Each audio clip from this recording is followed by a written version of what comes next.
me about your book. Well, my book is called Kick Butt. I'm an Australian author, and it's not about the butt that you sit on, though I used to be able to kick that because I was an Aussie cop and investigator for over 16 years. It's about the butt in your head, those bloody useless thoughts that hold you back. Yeah. So I work with a lot of people, obviously, that were crooks and criminals that had lots of bloody useless thoughts, but they also had all the reasons as to why they didn't have the great results in their life. So for myself, I thought I got tired of people with all the excuses. I wrote the book with all the answers so they could fast track it to get what it was they wanted.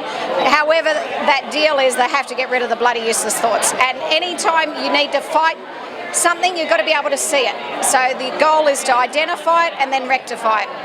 Oh, that sounds really helpful. Well, we all know lots of people that say, oh, I could do that, or I could do that, but I don't have the money, I don't have the time, whatever that but is. And now you've got the answer for them. You give them the book, Kick Butt. They have no more excuses, no more cop-outs, no more reasons as to why they can't do what it is that they want to do. Now, I know with me personally, I tend to dwell on things in the past that bothered me, and it just comes up involuntarily. I'll just start thinking about it. What do you cover that in the book? Most definitely, and that's what we just call the rut, which is a really useless thought, and that's when you're repeating that useless thought. We use acronyms a lot because it makes it simple to remember. So yes, the first thing you've got to have is a pattern interrupt, and it's whatever makes you feel good, because lots of us, we get caught up in things and you feel absolutely lousy or depressed or apathetic or lost hope, which is the worst state any human being can reach. And you can't go to joyful, excited and happy overnight when you've got so much terrible stuff happening in your life. And there's lots of people that have that. There's those with cancer. There's those struggling with, diverse financial situations, personal problems. And you can't say just whack a smile on and get on with your day, because it won't do anything. You've actually got to have tools and tips in order to be able to move step by step, bit by bit, to feeling a bit better in your own headspace. Once you start to feel a bit better, then you can reach for those happy, feeling good thoughts. But when you're down low, you just need that first start point to get you moving in the direction you want to head towards, instead of the direction you're going, which is where you don't want to be. Right.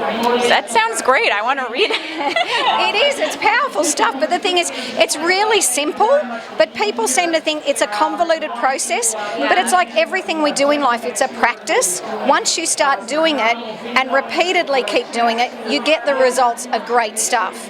Whereas if you keep doing what you've always been doing, you'll keep getting those results that are hodgepodge and a mix-up, and you think, how the hell did I get back here or get this happening again? I thought I was past this. And then once we use a program also called You Differ in the book, which is 7 strategies of how you can checklist at all times how you're going towards your big goals or your big dreams and your big aspirations. Because like eating, you don't do it once a week and think that's going to be good. Well, some people do. But most of us like to eat decently, and it's the same with motivation and inspiration. You've got to get regular doses, and it's your life you're living. It should feel good. It shouldn't feel lousy. It shouldn't feel miserable. It shouldn't be struggling to get through from one day to the next. When you're going that way, it's because you're believing or bought into beliefs that aren't true for you. You're listening to other people, other experts that haven't got it right. But when you turn into yourself, which I got told that years ago, and I went, where's myself? Where do I find that? Give me a roadmap. It's frustrating when you're not in that space. When you get to a space of just stopping, don't keep running anymore, don't keep racing, don't get busy doing, because when you feel crappy, that's the worst thing you could be doing. Just get hold of your space, and from there, start to plan. And it's deliberate. And when we're deliberate about, I can choose any thought, I can only have one thought at a time. It's like being a bit pregnant. You either are or you aren't. So pick which thought you're for, something that makes you feel good or something that makes you feel lousy. If it starts to feel good, you'll find another thought that feels a little bit better to help support that thought. And that's what you're growing in your own head, states that feel good. And the only way you do it is by kicking butt.